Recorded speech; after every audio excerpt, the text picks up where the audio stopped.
Boa tarde, estamos de volta com mais uma entrevista para o nosso projeto Trajetórias Geográficas, a história de vida como uma possibilidade para entender os caminhos do professor pesquisador na geografia. E hoje estamos com o nosso convidado, que é bem especial para a gente, né? Ele que também integra esse time de professores pesquisadores do GEA, da Universidade Federal Rural do Rio de Janeiro, o professor Clésio dos Santos. Bem-vindo, Clésio. E hoje, né, para entrevistá-lo, temos aqui a nossa equipe, que é formada por mim, Cristiane, Beatriz Ferreira, Beatriz Magá e Virgínia Medeiros. Bem-vindos aí. Virgínia? Boa tarde a todos. Obrigada, professor, pela sua participação. Está sendo muito bacana poder entrevistar os professores de geografia, né? Estamos começando com os professores que atuam na Rural de Nova Iguaçu. Então, mais uma vez, obrigada em nome do GEA.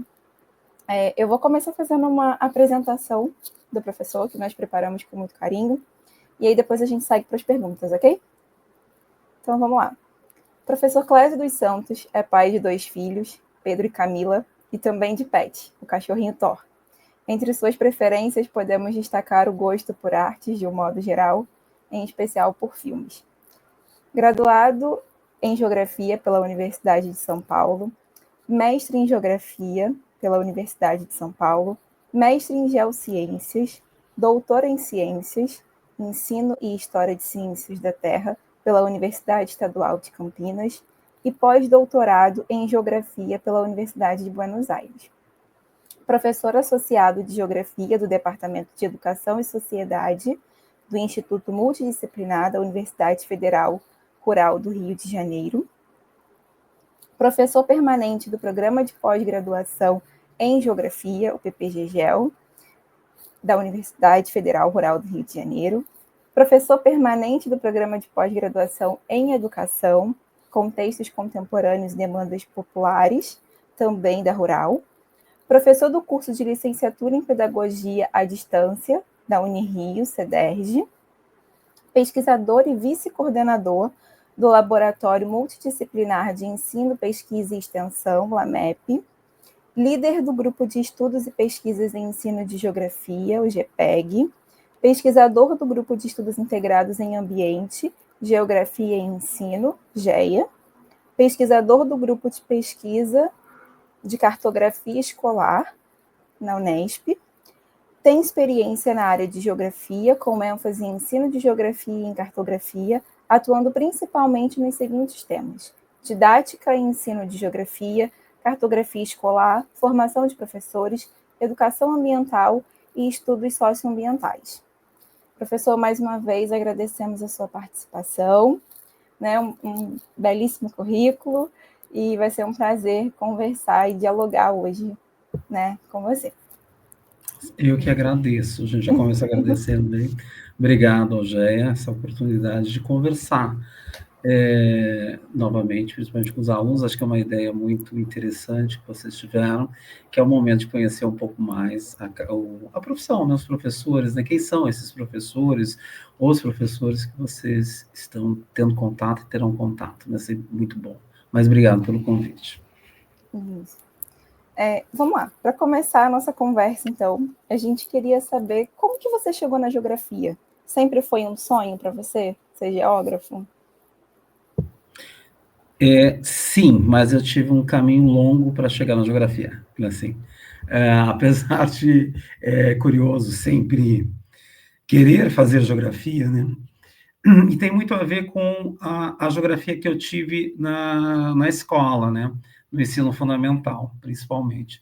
Gostava muito dessa temática, admirava muito a minha professora de geografia, que era formada na Unesp, em Presidente Prudente, professora Terezinha, e gostava muito da forma que ela lidava com o conhecimento, com aquela área. Então, eu fui me aproximando bastante, me apaixonando bastante pela geografia, né? E aí, quando eu fui para o ensino médio, eu já tinha uma forte tendência a escolher essa área, e nós tínhamos um programa que a minha o meu instituto que eu estudei, sempre estudei na escola pública, no Instituto Educacional Dom Antônio José dos Santos, e a gente tinha o hábito de visitar alguns campos universitários, né?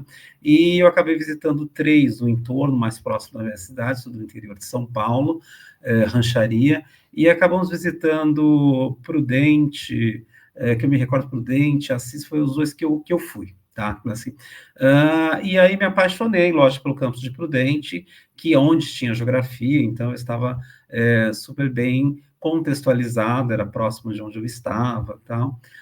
Então eu estava me aproximando bastante dessa área, né? Assim, e aconteceu isso, quando eu fui prestar o vestibular, o primeiro vestibular que eu fui prestar era na escola pública, na universidade pública, era a Unesp, e coloquei rapidamente no preenchimento lá, naquela época, os vestibulares eram todos separados, né, aí preenchi na minha ficha geografia como primeira opção e arquitetura como segunda opção. E a história da arquitetura vem muito com a conversa com a minha irmã, sempre eu volto nessas conversas, porque a gente sempre foi meio parceira, ela é professora da área de matemática, então sempre a gente conversou bastante, né? E ela falava assim, nossa, mas por que você não pensa em fazer outra área, né? Assim, não, mas eu gosto de geografia, ela brincava, mais 2 professores em casa vai ser um saco, né? Imagina. Aí ela tentou outra coisa. Aí ela falou, eu falei, mas eu gosto de geografia, né? Ela falou, mas pelo menos tem uma segunda opção, né? Eu falei, e ela falou, no vestibular você pode colocar a segunda opção? Eu falei, de fato, né? Então, acho que eu vou colocar, aí pensei, vou colocar arquitetura, né? E aí fui. Só que ao entregar a ficha, né, a secretaria me devolveu, falou que eu tinha preenchido errado, né? E eu falei, como que eu preenchi errado? Né? Eu olhei tanto, né, isso, e aí fui perguntar, mas aonde que eu errei? Porque eu não consegui identificar o erro, né? Ela falou assim, olha, a arquitetura não pode constar como segunda opção, apenas como primeira opção. Geografia pode constar como segunda opção, então, se você quiser continuar a inscrição, né, que você tendo opções, né, que você tem que refazer a inscrição no vestibular. Olha a cena. Então, aí eu falei, nossa, não, então vou refazer, mas pensando assim, eu não vou passar mesmo em arquitetura, não passar em geografia, vai dar na mesma, na minha leitura. E eu fiz dessa forma, refiz o preenchimento, alterei, coloquei geografia em segunda opção e arquitetura em primeira. E a vida correu, né? Fiz o vestibular, e fiquei esperando o resultado, como todo mundo. O dia que saiu o resultado do vestibular era via jornal, naquela época não tinha internet, né? Então eu tinha que ir na banca correndo comprar o diário oficial, né, para ver o resultado, né? Assim, e eu fiz isso, fui na banca, todo esperançoso, etc. Fiquei muito chateado porque eu não passei em geografia, então não tinha passado o vestibular. Fechei o jornal, como falei, continuei fazendo outras coisas, etc. E aí chegou lá no almoço, um amigo me ligou, né, dando os parabéns. Ai, parabéns, você passou, né? Eu falei, olha, você está equivocado, né? Assim, você leu errado, né? Assim, impossível, né? O seu nome não ia errar tanto, né? Duas pessoas com esse nome, a probabilidade é muito pequena, ele tirava o sarro. Né? Você passou assim, eu estou lendo aqui, né? Assim, mas está lendo aonde que eu não li, né? Assim, estou vendo aqui, você passou em arquitetura. E aí, quando ele falou isso, daí veio aquele clique. Eu falei, nossa, realmente a primeira opção era arquitetura. E eu não procurei no jornal a primeira opção, porque eu tinha certeza que eu ia passar em geografia. Mas então. Aí eu falei, aí eu fechei o jornal, falei, aí eu falei, nossa, eu queria um problema. Estava super feliz, porém, não tanto, né? Então, não tanto, porque eu acabei levando um susto, né, na verdade, com essa resposta. Mas daí, eu já estava enrolado no ensino superior, que meu pai queria que eu fizesse direito.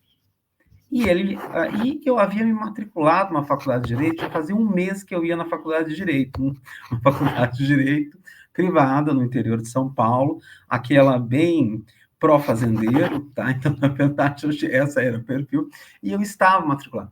E aí, eu estava odiando, na verdade, aquela faculdade, né? Então, no Brasil, quando veio da arquitetura, né, eu fiquei meio, assim, chateado, mas, por um lado, era uma forma de eu fugir do direito, né? Então, na verdade, eu tinha uma explicação lógica, concreta, né? Que eu estava indo para um curso público, etc, etc, né? E foi isso que eu acabei fazendo, né? Assim, vamos começar a arquitetura. E eu fui fazer arquitetura, assim, a arquitetura na Unesp, em Bauru, campus de Bauru, acabei me mudando para lá, a contragosto um pouco dos meus pais, mas minha irmã conseguiu convencê-lo que seria a melhor ideia do que fazer direito. Daí eu tenho que agradecê-la nesse momento, né? Assim, comecei a fazer arquitetura. Na verdade, assim, eu sempre gostei muito de arquitetura, passei a gostar, não sabia exatamente o que era, confesso, eu sabia o que era geografia, mas não sabia o que era arquitetura. Mas fui descobrindo um pouco, achei uma área bastante interessante, mas não me contentava plenamente, né? Eu fiz um ano de curso no começo, aí falei para minha irmã, não, eu vou ter que mudar de curso, não era exatamente o que eu queria, e ela virava assim, não, é que você não conhece realmente o curso, é muito pouco tempo, um ano para você conhecer o curso, vamos ficar mais um tempo, aí fiz mais um ano de arquitetura, e continuava completamente descontente, aí quando chegou no segundo ano, eu falei, não vou mais falar para minha irmã que eu não estou descontente, aí eu resolvi prestar o vestibular sem falar para ela mesmo, assim, e enquanto isso, nesse ano, eu tentei a transferência, algo que também não aconteceu dentro da Unesp, que era impossível pela legislação, eu saí de um curso e para o outro, né, porque eu acabava retrocedendo no tempo de entrada. E a Unesp nunca tinha visto isso, e quando eu conversava com os professores, né, nunca ninguém tinha se pedido para sair da arquitetura e ir para a geografia. Então, legalmente, eles não conseguiam fazer essa mobilidade, essa mudança de área. Tá? Eles acostumados a fazer de história para história, geografia para geografia, né, mudando campos, ou a área de conhecimento próximo, né, mas aí era muito diferente, né? E eu teria que entrar num terceiro ano nessa coisa, seria impossível. Eu já não tinha feito 2 anos do curso de geografia, quer dizer, tudo ficava bastante difícil, né? Até chegar um momento que o chefe de departamento de geografia, que eu tentei fazer a transferência para Prudente, né, falou assim, olha, é mais fácil você prestar novamente o vestibular do que tentar essa transferência, né?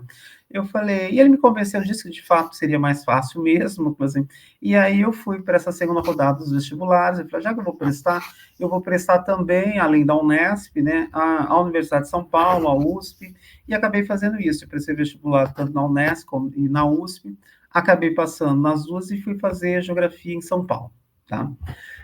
Até então, aí minha família não aprovava de toda forma, porque eu estava largando um curso que já estava aquela confusão toda, mas eles já tinham aceitado que eu estava fazendo aquele curso, de repente de largar tudo, para voltar àquela ideia de ser professor de geografia, e era algo que eu queria.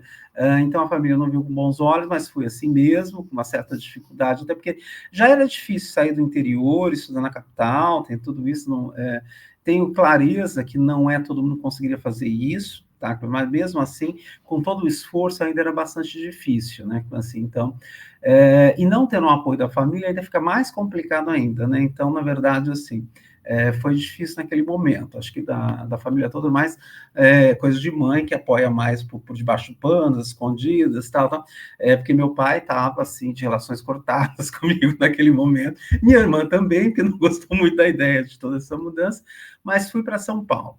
Num momento difícil, dormi, não tinha lugar para ficar, na verdade, nem no alojamento para estudantes, né, no CRUSP. Eu dormi durante 4 meses embaixo do estádio de futebol, na parte esportiva da UF. A única solução para quem vinha de longe, não tinha outro lugar, então nós dormíamos, eram 68 pessoas que dormiam embaixo do campo de futebol, tá? Então, esperando vaga no CRUSP, esperando isso, aquelas listas enormes, aquela confusão toda, né? E ficamos lá. Então, eu passei o semestre inteiro dormindo no estádio, né? Embaixo de um estádio de futebol, literalmente, assim. Mas foi muito bom, porque assim, eu comecei a ver a universidade sobre vários aspectos, né? Mas também por esse aspecto do que é ser um estudante com necessidades para estar numa universidade pública, e o importante é que essa universidade pública respondia para você com algumas bolsas, com algum apoio, então você vai aprendendo a universidade sobre um outro ponto de vista, né? Assim, comecei a participar bastante do movimento estudantil, isso fez com que a gente logo nos organizássemos para ocupar um museu.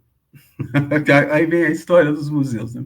O CRUSP ele tem uma série de prédios que são moradias estudantis, tem uma história, né, que é resultado do Pan-Americano, que em um determinado momento houve em São Paulo, e a universidade ganhou esses prédios, né, para ser moradia estudantil. Porém, a universidade acabou pegando 4 prédios dos... quantos eram? Já não me recordo mais, mas ela pegou quase a metade para a administração. e isso a gente não concordava enquanto estudante, porque a proposta era para todos os prédios serem para moradia, e a gente tinha aquele déficit enorme de moradia, tanto é que todo estava morando embaixo do campo de futebol, né? Então a gente acabou nos reunindo e nos organizando para ocupar o museu, que é o museu o MAI, né, o Museu de Etnologia e Arqueologia da Universidade de São Paulo, que funcionava em uma dessas torres, né, um desses prédios, né? E aí foram 40 pessoas, eu era uma dessas pessoas que foi para essa ocupação. Então, daí a gente acabou fazendo todo um movimento, né, de ocupar o prédio, como fala, selar as portas, porque depois tinha um problema com o patrimônio, era um museu e todas essas coisas, né? Chamamos toda a parte do serviço social da universidade, da segurança, mas garantimos essa ocupação. E aí nós ficamos mais alguns meses morando naquele prédio, dos corredores, né, porque a gente não podia ocupar as salas, porque as salas tinham um acervo do museu, não podíamos ocupar as salas dos professores, porque eram dos professores, então a gente ficava no corredor, literalmente, durante um tempo, negociando. Em termos de banheiro, a gente fez uma adaptação, a gente brinca, era um chuveiro para 40 pessoas, né, então tinha uma escala para usar, toda essa questão, e a gente ia para a universidade, como todo mundo ia para a universidade. A diferença é que a gente, em vez de voltar para casa ou para o alojamento, a gente ia para o museu, eu brinco sempre, então a gente tinha toda essa dinâmica, assim. Mas, a partir dali, a gente acabou garantindo a ocupação, porque isso era importante, o movimento estudantil naquele momento. O museu saiu do prédio, foi transferido para outro, então o acervo todo saiu, nós começamos a ocupar, neste momento, as salas dos professores, que eles iam liberando a sala, a gente já não dormia mais no corredor, passava a dormir na sala de um professor, né? Então era muito engraçado. E aí a gente tinha apoios e críticas, né, dos próprios professores, né, muitos nos apoiando pelo movimento e outros não nos apoiando. É um pouco isso, né, cada um pensa de uma forma, né, a própria universidade, os próprios movimentos, né. Mas com isso a gente garantiu que aquele prédio fosse novamente recuperado para a moradia estudantil. Claro que depois nós saímos, fomos morar em outro prédio, para que aquele prédio pudesse ser feita a reforma, né, para se tornar nas moradias estudantis, e foi isso que aconteceu, e depois a gente voltou para o prédio depois da reforma. Então, essa foi a entrada. Aí eu chego na geografia com todas essas características, na verdade, assim, além dessa parte do curso, né, essa parte é bastante do viver a universidade, né, entender que existem diferentes necessidades, e a gente estava lá para entender essas necessidades, né. Acho que foi uma outra vivência bastante importante nesse momento. Tá. Mas aí eu chego, de fato, na geografia, recupero um pouco o que eu sempre quis fazer, então também eu estava muito tranquilo em relação a isso, né, porque aí eu chego num curso que eu desejava fazer plenamente, né, e ficava uma coisa muito confusa, porque eu tinha meus colegas da arquitetura que eles falavam, gente, não acredito que você ia deixar arquitetura, porque eu não contei para ninguém, né, eu fiz toda a mudança, porque assim, se eu contasse, era sempre assim, eu me perguntar por quê, eu já estava tão cansado de responder o porquê, tentar justificar o porquê que você quer fazer uma coisa, né?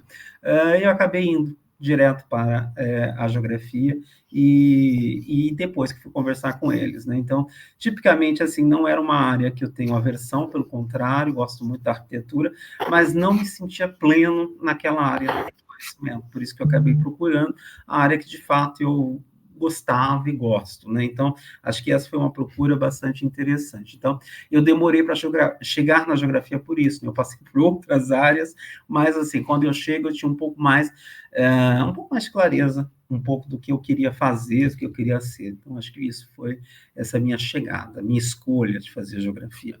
Mas tem a ver essa relação com um professor que me seduziu para essa área, né? Por isso que eu acho isso muito importante, essa relação. Muito legal mesmo. Muito legal você ter vivido a universidade tão intensamente, né? E, assim, eu acho que passar por essas outras áreas do conhecimento, vamos dizer assim, te trouxe, assim, mais direcionado para a geografia, né? E aí, pensando nisso, conta pra gente como que foi o início da sua trajetória como professor de geografia, já atuando, né, como professor. Bom, adentrando na geografia, eu Quando eu fui para a geografia, eu tinha uma referência muito forte em relação ao professor Milton Santos, né? Assim, porque já era uma figura que tinha um destaque, né? E mesmo eu estando na arquitetura, ele também tinha um destaque muito grande dentro da área da arquitetura e do urbanismo, né? Então, quando eu chego na geografia, eu já chegava com algumas referências, né? E tinha uma curiosidade, mesmo estando na geografia, quando eu ia fazer trabalho de urbanismo, eu procurava os geógrafos, né? Então, eu ia bater lá na casa da Carminha do Eliseu, lá em Presidente Prudente, para aprender um pouco mais sobre a história das cidades, o urbanismo, tá? Então, na verdade, eu sempre recorria à geografia, né? Então, assim, eu aproveitava a Unesp Presidente Prudente, morava perto, então sempre eu ia lá conversar bastante com o pessoal da geografia. Então, quando eu cheguei na geografia, eu era muito tendencioso à área de urbana, tá? Porque eu gostava, eram as referências que eu tinha. Automaticamente, minha primeira professora de orientação à pesquisa e iniciação científica foi Ana Fanelli de Santa Carlos, trabalhando com indústrias, cidades e indústrias, né? Na verdade, isso eu comecei a minha iniciação por aí. Porém, também comecei a trabalhar como bolsista dentro do Laboratório de Ensino e Material Didático. Essa foi uma grande guinada para mim, em termos de direcionamento, tá? Por quê? Eu fazia iniciação científica na área de geografia urbana, vamos pensar assim, né? Tendo a orientação da professora Ana Fani, e comecei a vivenciar as questões do Laboratório de Ensino e Material Didático, que tinha um caráter bastante especial. Porque a tendência que eu vim para a geografia, e eu comecei a ter um pouco essa leitura e essa clareza, eu me aproximava muito da formação de professores, né? Da formação de professor de geografia. Eu queria ser um professor de geografia, tá? E eu me deparei num universo onde parecia que as pessoas queriam ser pesquisadoras em geografia. Não que eu não quisesse, porque eu sempre brinco, eu também pesquisador, mas se tinha essa guinada mais técnica, é engraçado que o pesquisador não gosta de assumir isso, né? Mas na verdade ele é um profissional muito mais técnico do que o professor, né? Então, vocês tinham muito essa guinada muito mais técnica para a área do conhecimento, e isso às vezes me incomodava, né? Mas quando eu comecei a ser bolsista do laboratório de material didático, eu comecei a me aproximar com o que de fato eu queria, né? Que era esse universo de trabalhar com professores, e tinha algumas características especiais, porque esse laboratório estava fechado. Para quem não conhece o departamento de geografia, nós temos alguns laboratórios, né? Então, esse laboratório em especial, ele esteve fechado durante bastante tempo. Por quê? Porque era um momento onde o laboratório estava muito associado às pesquisas na universidade, e o ensino de geografia não era caracterizado como uma pesquisa na área de geografia. Tá? Então, ele não tinha muito incentivo, apesar de ser uma área fundada, esse laboratório, na verdade, ele foi organizado e fundado pelo Aziz Absaber, né? Mas depois ganhou uma conotação, parece que quem lidava com o ensino de geografia acabava não fazendo pesquisa, e aquele laboratório estava fechado por falta de técnicos que não queriam adentrar ou efetivar essa questão daquele laboratório em si, tá? E a gente a coordenadora do laboratório, naquele momento, que era a Regina Araújo, ela acabou tendo alguns bolsistas, e eu passei a ser um dos bolsistas que frequentava o laboratório, no sentido de organizar o laboratório, fazer algumas atividades para esperar o técnico chegar. E aí depois, isso a gente demorou mais ou menos um ano e meio, até chegar, de fato, o técnico daquele laboratório, que é a professora Valdirene, que é técnica até hoje do laboratório, uma profissional fantástica, que chega para trabalhar, onde acabou fazendo toda a sua carreira de mestrado, doutorado, como técnica do Laboratório de Ensino e Material Didático ali da Universidade de São Paulo, e eu comecei a me envolver com todas as atividades daquele laboratório, que era diretamente relacionado aos professores, tá? Então, aí fica essa minha aproximação com esse universo do professor. Porém, apesar dessa aproximação durar mais ou menos 4 anos, ao término da minha monografia, né, que na Universidade de São Paulo tem o nome de TGI, Trabalho de Graduação Individual, tá? ainda era um momento muito difícil, onde você não colocava no título do seu trabalho a palavra ensino. Para vocês, não era muito tranquilo essa área do conhecimento e a aceitação dela enquanto pesquisa, né, enquanto área de conhecimento, de pesquisa, etc. Então, ainda no término da minha graduação, não era aceito plenamente as pesquisas na área de ensino de geografia. Então, eu brinco que meu único título de trabalho acadêmico que não tem a palavra ensino é justamente na graduação, porque marca muito esse período, tá? Não é que não tinham pesquisas na área de ensino, tá? Existiam, mas elas não eram tão aceitas dentro do contexto da academia. Então, isso é importante a gente lembrar. Mas mudou bastante, ainda bem. Tá? Então, na verdade, a gente tem uma outra conotação de universidade, de academia e de entendimento em termos de produção de ciência do conhecimento em geografia. O senhor falou bastante, né, sobre essa questão de como o senhor chegou no ensino de geografia, mas a gente sabe que o senhor também é bem ligado, né, com o ensino de cartografia. O que durante sua formação te direcionou para isso?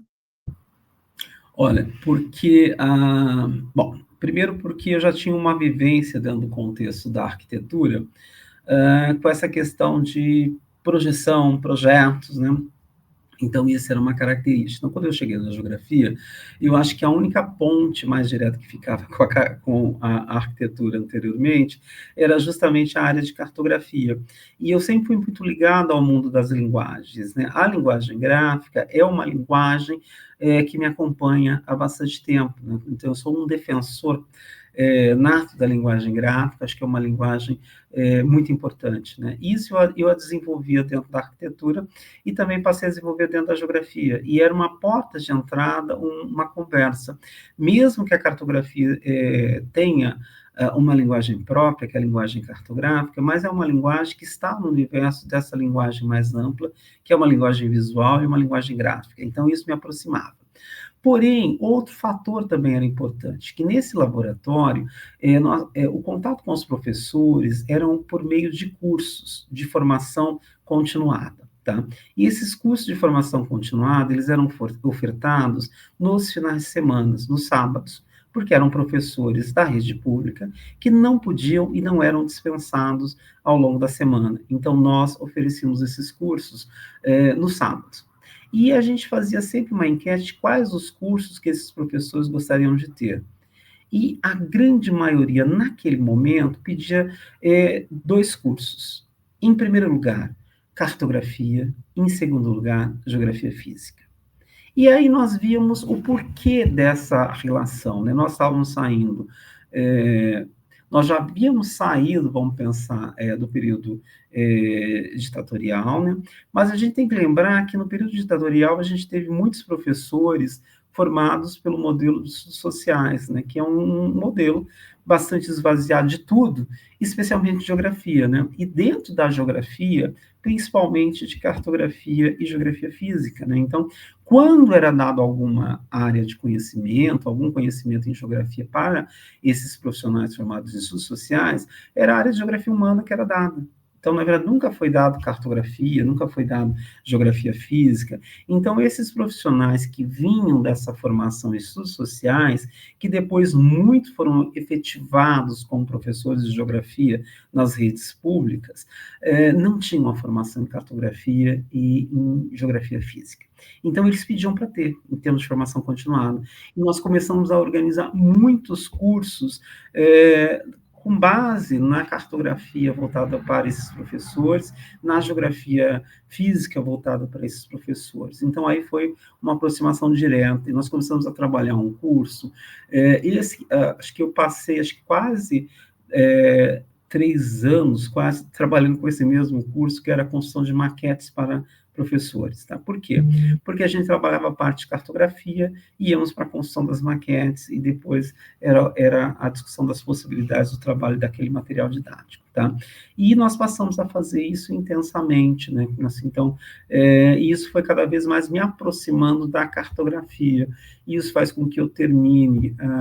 Aí, eu já não trabalhava mais com a geografia urbana, já comecei a trabalhar muito mais com a área de cartografia escolar, Esse laboratório é o laboratório onde que Regina terminou a primeira tese em cartografia tátil, vejam, também aproximando esse mundo da cartografia, dos estudantes, dos professores, e a gente trabalhou muito ajudando a Regina na produção de material, né, porque ela testava os materiais para a cartografia tátil e o laboratório acabava auxiliando ela nessa produção. Então, eu e os colegas acabamos produzindo bastante material tátil cartográfico, né? Então, mapas táteis, ilustrações táteis, gráfico tátil, essas coisas desse gênero.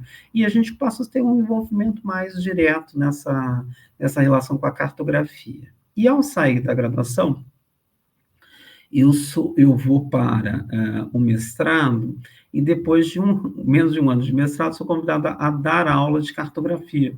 Por quê? Por essa vivência que eu já tinha com cartografia, as pessoas acabavam olhando para você, associando algumas áreas, né? E eu fui associado diretamente a esse mundo da cartografia, mesmo eu acompanhando bastante a cartografia escolar, que surgia naquela época, né? Onde tive a oportunidade de ir no primeiro colóquio de cartografia escolar, e no Rio, claro, acompanhar essas pesquisas, mas quando a gente ia para o superior, essa área ela não estava consolidada ainda, não tínhamos disciplinas de cartografia escolar, e até hoje não tem, tá? Nós tínhamos disciplinas de cartografia, e eram nessas disciplinas que eu acabei sendo convidado para ministrar. E depois prestei o primeiro concurso e passei na área de cartografia. Então, na verdade, acabei sendo professor com mais de 12 anos que trabalhei com cartografia, como professor universitário de cartografia.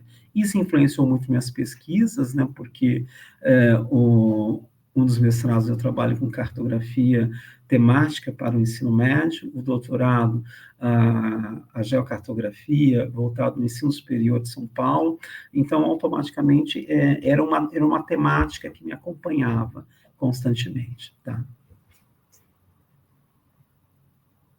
Agora, professor, mudando um pouquinho de assunto, a gente sabe, né, tem conhecimento que o senhor atua, já foi bastante atuante na AGB. O senhor poderia dar mais detalhes para a gente sobre isso e também falar, né, sobre a importância do engajamento nesses tipos de organização?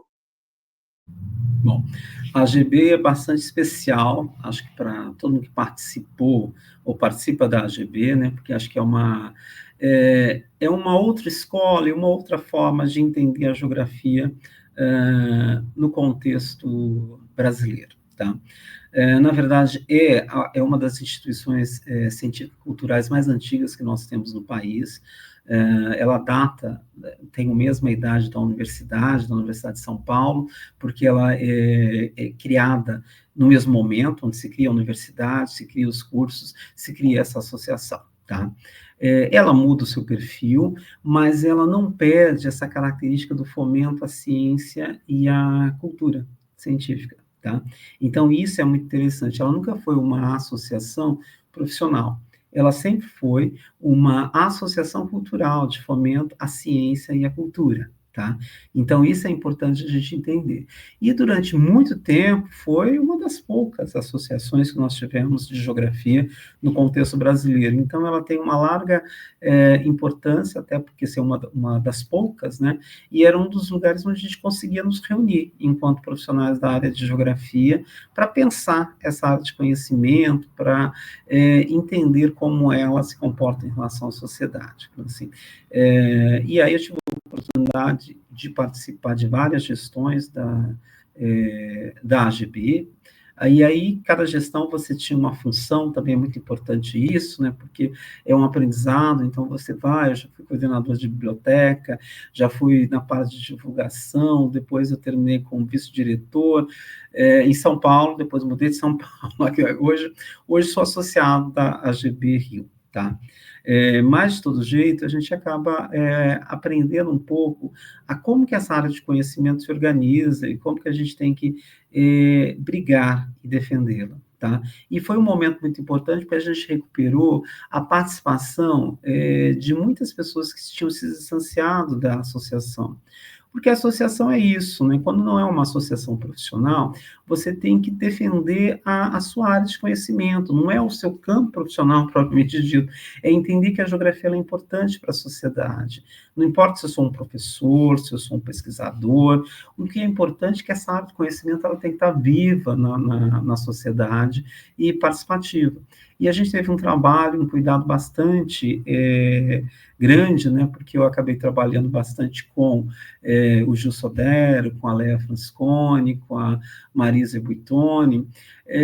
Foram as 3 gestões que a gente efetivou na AGB, com esses diretores, mas perspectiva de recuperar os associados, né, e recuperar indo ao encontro desses associados. Então, nós passamos a fazer campanhas para ir para os cursos que formavam professores de geografia, mesmo que fosse no interior, um pouco mais distante, tá? Então, isso é muito importante. Por quê?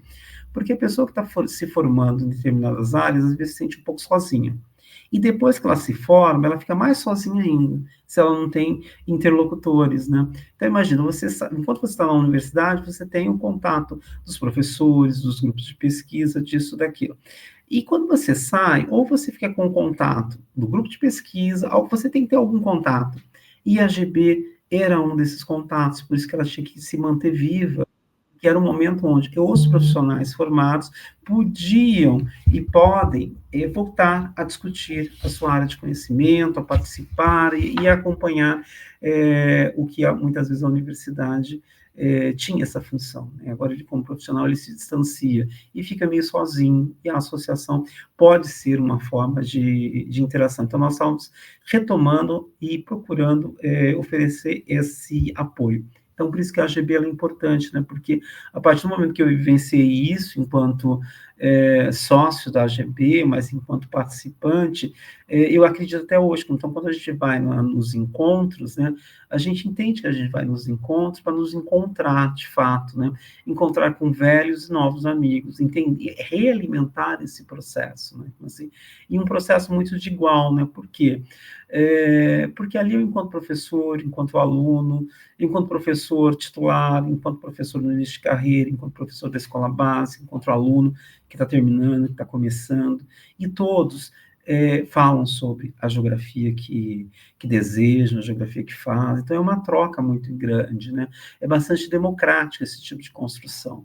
Então, não presume uma pesquisa, a única relação que a gente tem é para com a geografia, né?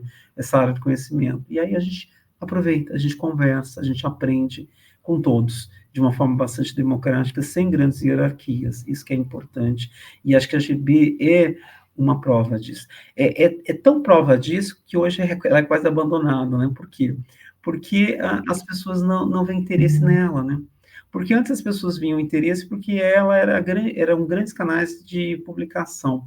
Eram poucas revistas que tinham no Brasil, e ela era uma das revistas. Então, muitos se aproximavam para divulgar a sua pesquisa.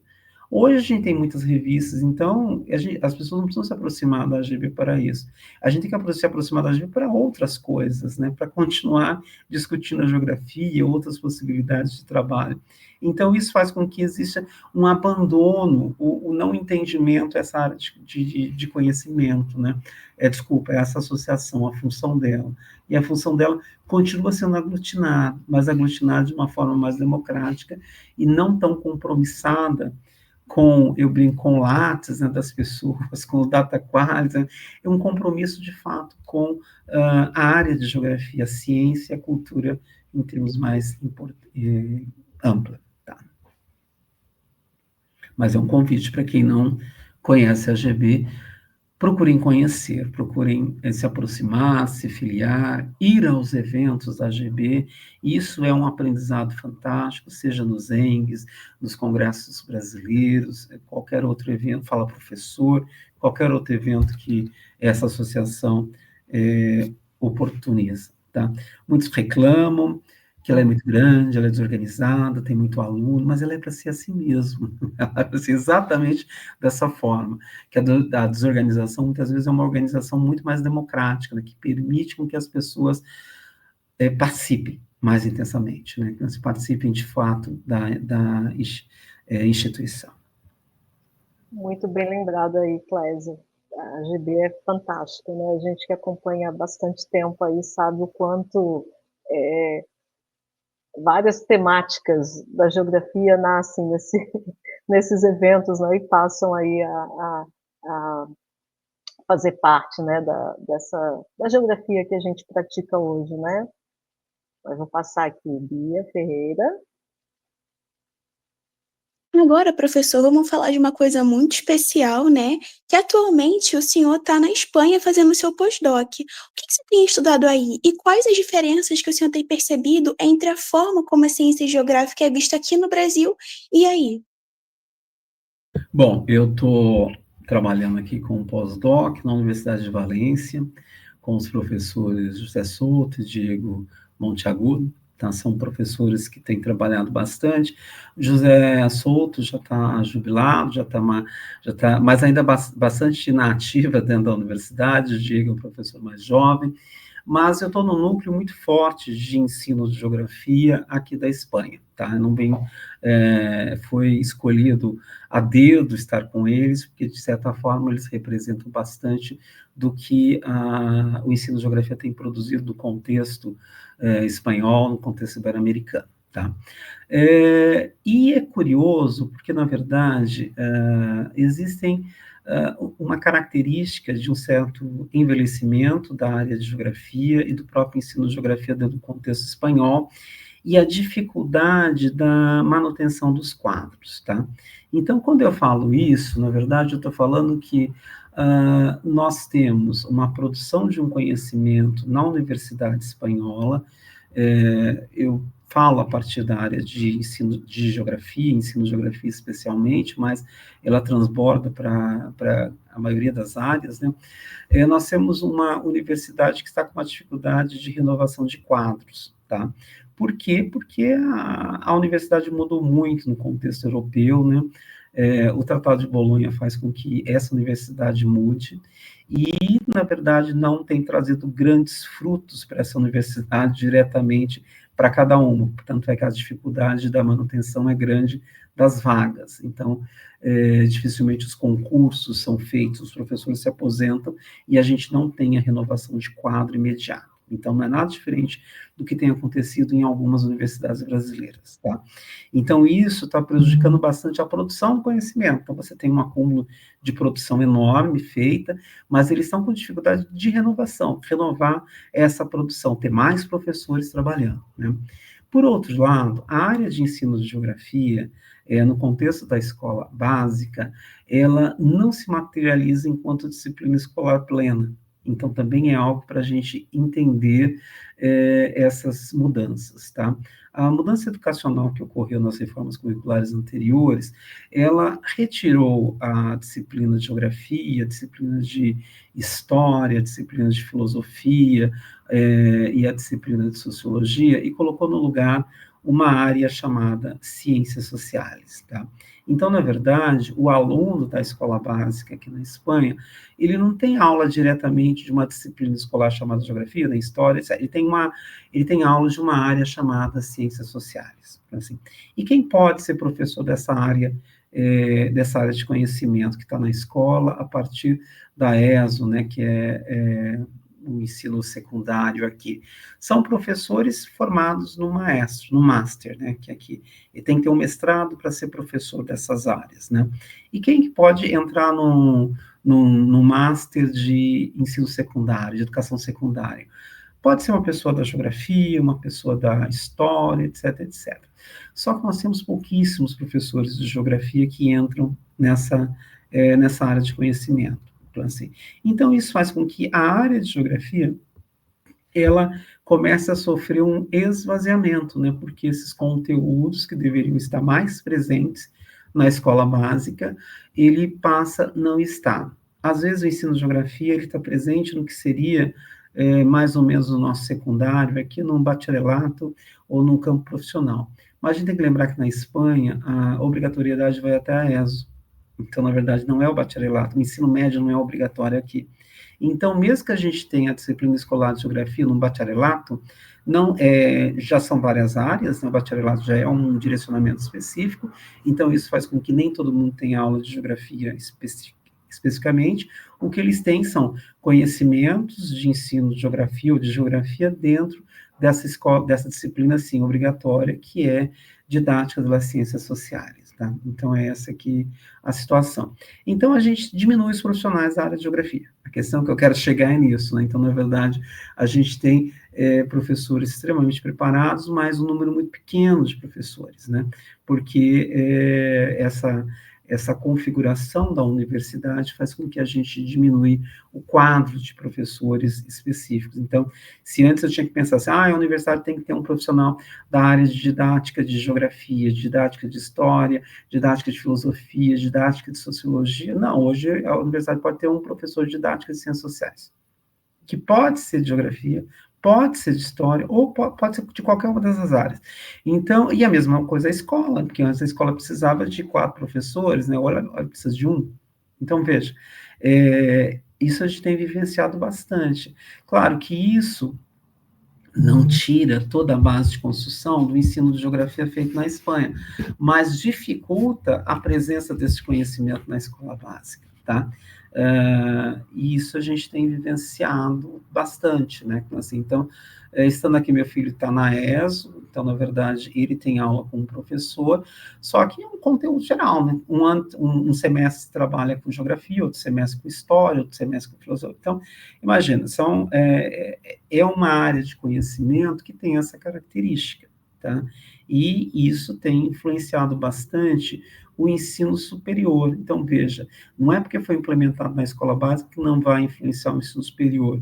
Tem influenciado sim. Então, hoje, quando eu falo assim, que nós temos professores, são poucos os professores da área de geografia, de ensino de geografia, ou aqui didática de geografia, trabalhando nas escolas para formar professores de geografia. Porque é isso, você não tem muitos. Então, isso é uma característica. Eu trabalho diretamente com a Universidade de Valência, a Universidade de Valência ainda tem esses professores, por isso que eu acabei indo para Valência, que aí tem um grupo de professores razoável dessa área, né, de geografia, não da área. A área você tem um quantitativo semelhante em todas as universidades, né, mas na área de geografia a gente tem pelo menos 3 ou 4 profissionais que trabalham com essa área naquela universidade. E a gente tem outras grandes universidades que não tem ninguém, para vocês terem uma ideia. Então, é bastante difícil essa relação, tá? E isso repercute nos modelos educacionais que a gente tem implantado também, tá? Que a gente tem que ver onde eles se inspiram, né? Para não dizer que são cópias diretas, aonde vêm essas inspirações? Vem justamente desses modelos que a gente vê que está com problemas. É muito bom vir estudar e entender essas questões, né? Porque até então você tem uma visão um pouco de fora, né? Quando você se aproxima mais, você sente mais os problemas, né? E, de novo, eles produzem uma geografia fantástica, só que o número de profissionais envolvidos com essa produção está cada vez mais diminuindo, tendo dificuldade de se manter nessa produção, tá? Então, é bastante delicado, mas, de fato, tem acontecido isso, os profissionais vão ter que ter algumas saídas, algumas soluções, assim. E uma solução interessante é aumentar o diálogo com a América Latina. Por isso que a gente procura, sempre uma conversa ibero-americana neste momento, tá? Por quê? Porque aí a gente amplia, aí a gente pega toda a bagagem brasileira, toda a bagagem argentina, toda a bagagem colombiana, de outros países, a gente soma na produção da geografia, do ensino de geografia. Então, ajuda, na verdade, países com essa característica de esvaziamento, de não participação, a continuar produzindo, falando sobre geografia. Então, isso é muito importante, especialmente de ensino de geografia. Então, é algo bastante importante para a gente acompanhar, tá? Mas é isso que eu tenho acompanhado, então, na verdade, fazendo uma leitura do ensino de geografia no mundo ibero-americano. É um pouco a minha preocupação de pesquisa nesse momento, tá bom? Professor, você acabou de falar, né, sobre sua experiência no pós-doutorado. E aí, olhando para a sua trajetória como um todo, lá no início, você esperava estar onde você chegou? E você ainda tem sonhos que deseja alcançar? Bom, eu acho que ninguém espera muito, ninguém constrói muito onde vai chegar, a gente quer chegar, quer fazer. Não tem um pouco uma projeção, eu quero ser isso. Não, não é isso, na verdade. Assim, eu falo que é tudo o que é possível ser feito, né? Também, assim, ter essa clareza, né, que a gente precisa continuar fazendo coisas, primeiro porque a gente faz coisas porque nos contenta, né? Então, na verdade, assim, a gente tem que ter prazer no que a gente faz. Por isso que a escolha profissional, ela é fundamental, né? Assim, porque a gente escolhe a partir do que a gente gosta. Se a gente não gosta, tudo começa a ficar mais difícil, né? Nós mesmos começamos a colocar barreira nesses elementos, né? Mas a partir do momento que a gente faz o que a gente gosta, a gente começa a fazer mais, né? Assim, e tirar mais proveito do que é feito, né? Então a gente não faz para chegar em algum lugar, a gente faz porque a gente se contenta, porque a gente quer se contentar com alguma coisa. Então os projetos vão acontecendo, né? Então, na verdade, não tinha ideia de onde ia chegar, de fato. Tá? Assim, então, e também nem tem ideia onde eu vou chegar, porque isso não importa muito, importa que a gente está fazendo coisas, né? A gente está construindo coisas, a gente está vivendo, né? E vivendo da forma que a gente acha interessante neste momento, né? Então, acho que isso é muito importante, assim, então, de fato, não. Mas fico contente por efetivar boa parte da minha vida no mundo público, né?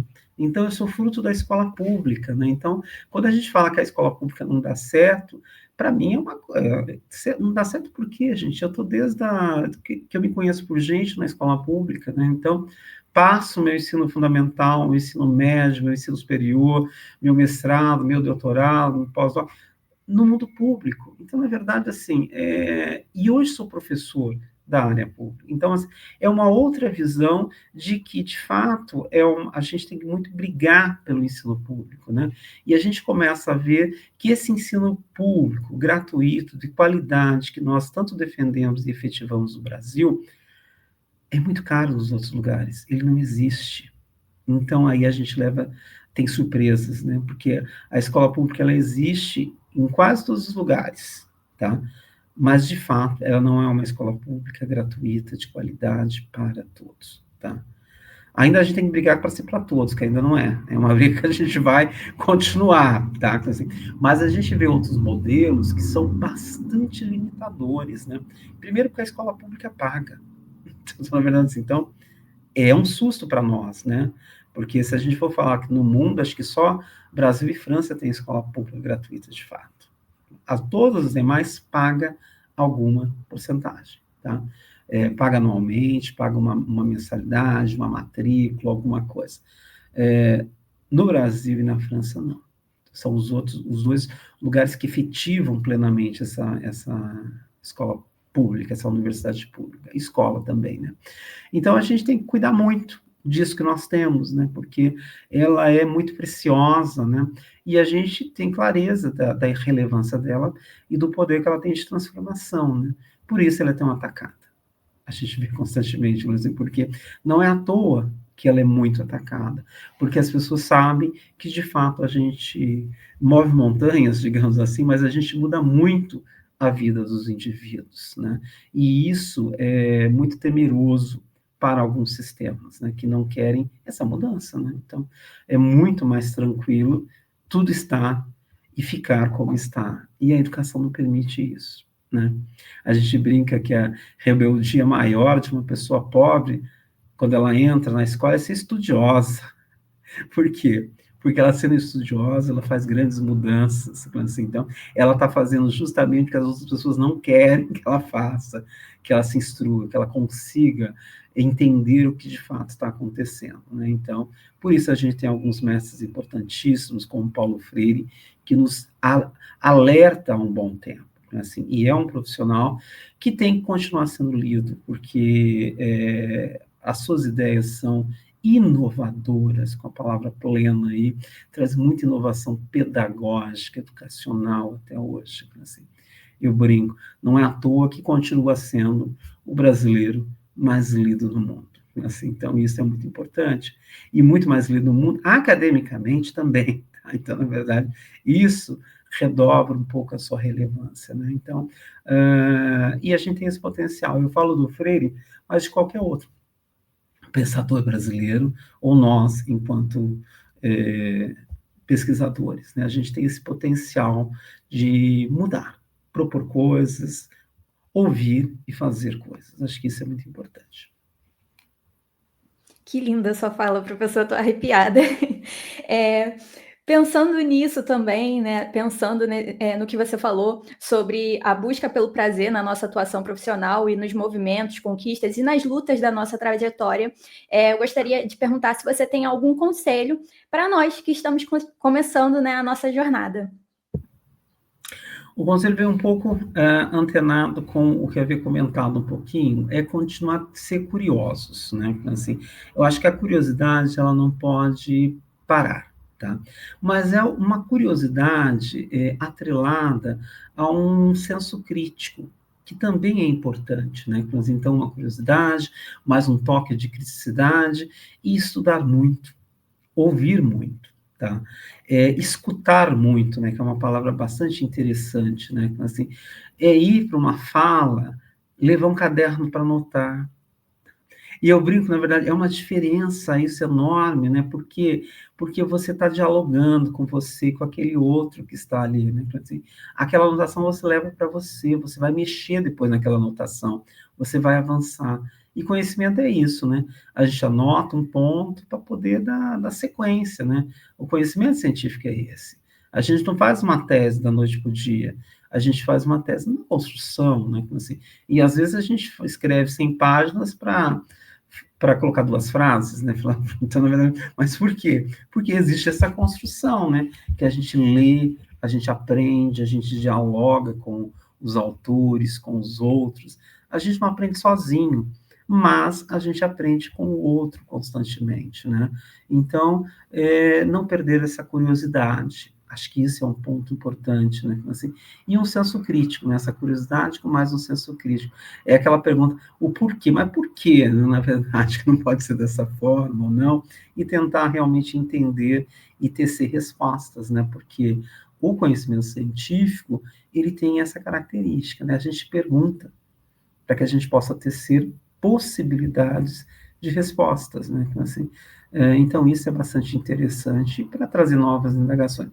É esse movimento, sempre que eu acho que é importante, eu acho que isso deve ficar. E a pessoa não curiosa não vai atrás. Ela se dá por contente com a primeira resposta que tem. E a gente não pode ser contente com a primeira resposta que tem. Principalmente nós, de um país pobre, com todas as dificuldades que nós temos, nós não podemos aceitar qualquer fala, qualquer resposta. A gente tem que entender um pouco o porquê que nos dão algumas respostas, né? Assim, e questionar. Porque eu brinco, né? Assim, os outros já sabem o que eles nos legam. Só que muitas vezes eu não aceito esse legado que eles estão nos deixando, não tenho que aceitar. Eu tenho que questionar. Eu tenho que ter a meu próprio caminho, né? Então, acho que isso é muito importante. Essa curiosidade nos faz caminhar, né? Não é bem assim, né? Como assim, olha, vamos ter outras possibilidades de caminhar. Acho que isso é bastante importante para a gente continuar aí nessa luta, tá? Assim, essa curiosidade, mas com um tom de criticidade, né? Assim, para ver para onde nós caminhamos de fato. Clésio, muito bom te ouvir, né? A gente já se conhece há algum tempo, conheço um pouco do teu trabalho atual, né? Desde que nós começamos a trabalhar juntos, né? E lá vai ser alguns anos aí. Mas foi conhecer a tua trajetória, né? E acompanhar essa conversa de hoje foi fantástica. Quantas coisas você contou que a gente não conhecia, né? Desse ser professor, ser geógrafo, né? Da tua trajetória. E eu acho que esse projeto tem sido fantástico, muito nesse sentido, né? Conhecer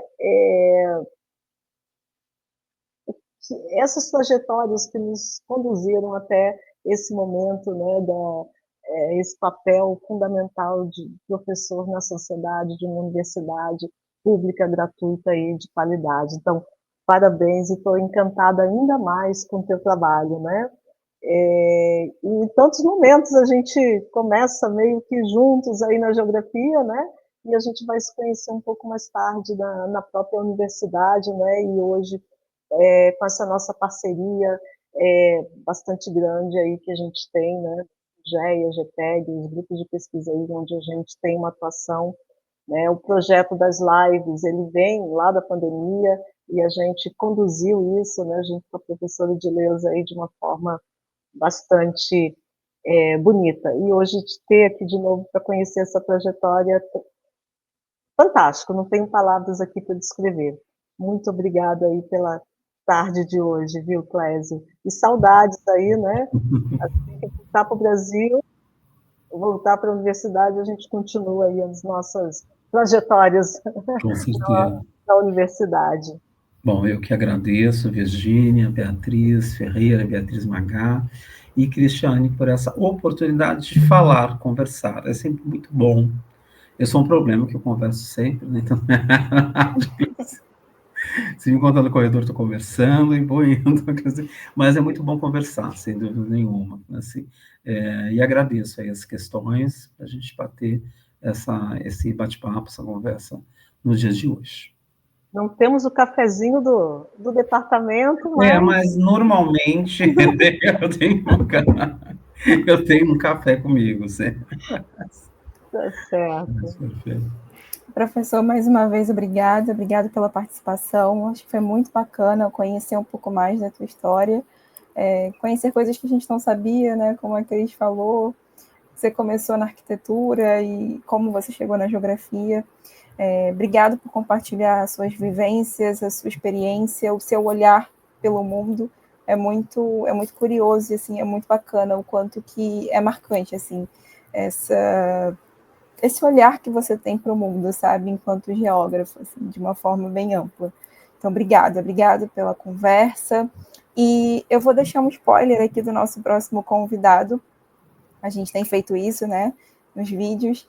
Então, o nosso próximo convidado, ele está do outro lado do Atlântico. É o que a gente pode dizer.